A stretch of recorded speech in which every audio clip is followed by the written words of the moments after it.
Assalamualaikum warahmatullahi wabarakatuh. Ya, ketemu lagi di channel saya Ferry Official ya. Di kali ini kan kita akan bahas tentang pupuknya porang ya. Yang jelas dari kompos, kemudian dari bibitnya sendiri, kemudian di akhir-akhir ini masih ada hujan ya di beberapa wilayah, ya, sejumlah wilayah di Indonesia ya. Apalagi di Madiun kawan. Di Madiun masih beberapa hari ini masih diguyur hujan. Dan itu memang menyulitkan kami untuk penjemuran porang ya, dan itu akan kalau terlalu lama, kalau tidak cepat proses penanganannya itu akan mengakibatkan kebusukan ya. Jadi penumpukan barang tadi kalau tidak cepat kita tangani ya, itu akan mengakibatkan kebusukan ya. Karena apa? Dari faktor cuaca tadi. Dan beberapa jumlah wilayah di Indonesia lainnya juga pastinya juga mengalami hujan yang intensitas itu sedang maupun lebat ya. Dan dari Badan Meteorologi dan Klimatologi Geofisika BMKG ya, itu sudah mengeluarkan peringatan cuaca ekstrim pada hari ini Minggu 20 bulan 6 2021 ya. Di sejumlah wilayah Indonesia itu akan diguyur hujan ya. Dimulai Jawa Timur ya, Jawa Tengah ya, hingga Kalimantan, Sulawesi juga itu akan terpantau ya. Terjadi konvergensi yang memanjang di Teluk Cendrawasih hingga Papua Barat dan Papua bagian tengah. Juga terpantau terjadi pertemuan perlambatan kecepatan angin ya. Ini akan memicu tentunya terjadi kayak musim hujan ya, yang akan kayak memanjang ya. Sebenarnya ini sudah masuki masa kemarau kan. Jadi 1 bulan yang lalu sudah memasuki musim kemarau ya, 1,5 bulan yang lalu. Tapi banyak kawan-kawan juga bingung, ini masuk hujan di musim hujan berikutnya atau masih hujan di tahun ini ya, apa sudah kemarau kan. Itu yang sangat membingungkan ya. Tadi kalau kita melihat dari berbagai referensi ya, dari Badan Meteorologi Geofisika tadi juga menjelaskan beberapa ada pertemuan angin tadi yang memicu terjadinya pergerakannya lambat ya. Jadi kalau musim hujan kan ya, masih terguyur hujan seperti ini, yang sebelumnya itu panas kemudian hujan ya, hujan kayak ayam dadak ya. Dari 1 minggu lalu Madiun masih diguyur hujan, dan itu banyak juga yang bibit itu ya sudah mulai tumbuh, tapi belum waktunya untuk tanam ya. Jadi masih kita tahan, jadi belum waktunya untuk tanam, tetapi kita siapkan untuk bibitnya yang kita akan tanam di musim depan ini harus sudah dipersiapkan mulai dari sekarang ya. Jadi baik itu katak maupun umbi, persiapannya mulai bulan ini kawan ya. Tapi nanamnya nanti bulan Agustus September itu harus posisi sudah ketanam.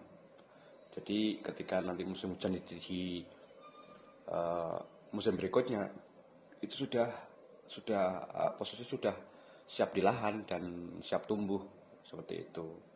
Ada beberapa metode cara tanam kawan yang kita membuka studi porang gratis juga ya, setiap hari jam 8 hingga jam 4 sore. Kemudian juga ada yang privat ya, kalau mau yang lebih dalam lagi.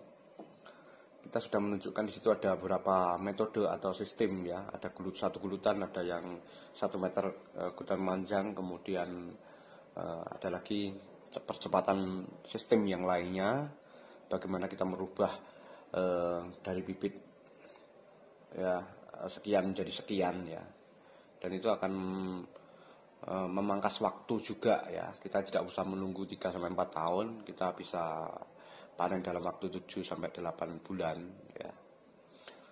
Kemudian dari hasil itu kenapa kita masih untung ya, kalau kita nanam bibit sekitar 2 on sampai 0,5 tadi, ada ada keuntungan sendiri, ya ada percepatan. Kemudian cara mempercepat umbi tadi, pembentukan umbi tadi bagaimana, itu ada pupuknya sendiri kawan ya.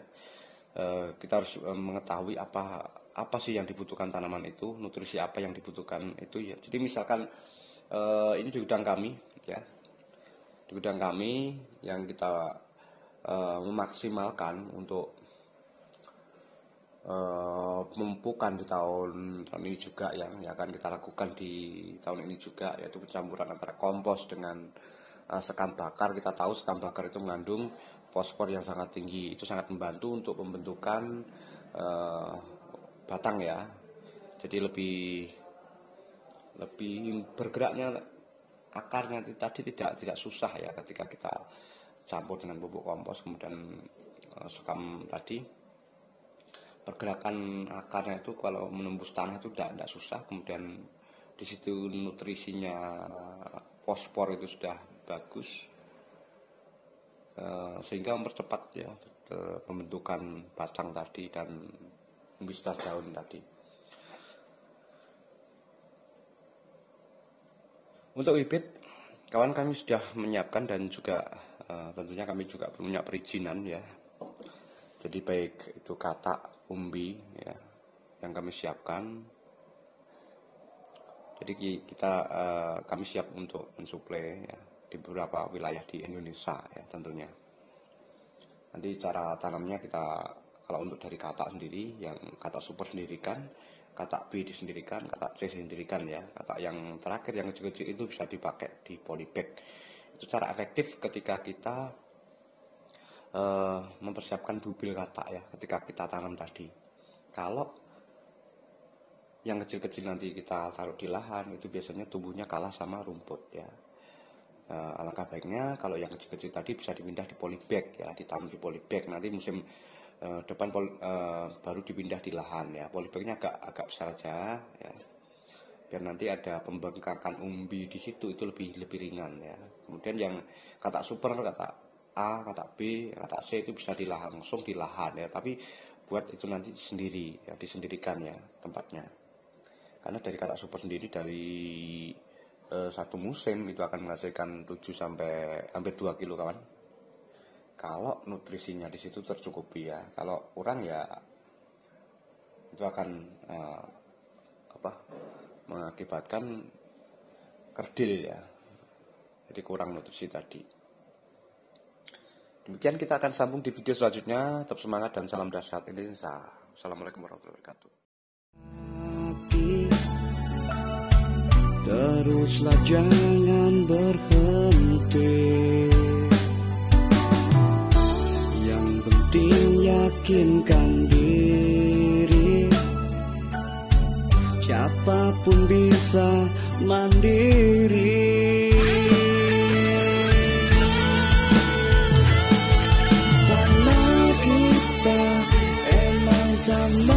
Surga negeri ini sungguh kaya raya, tanah air kita Indonesia yang tak mungkin pun bisa jadinya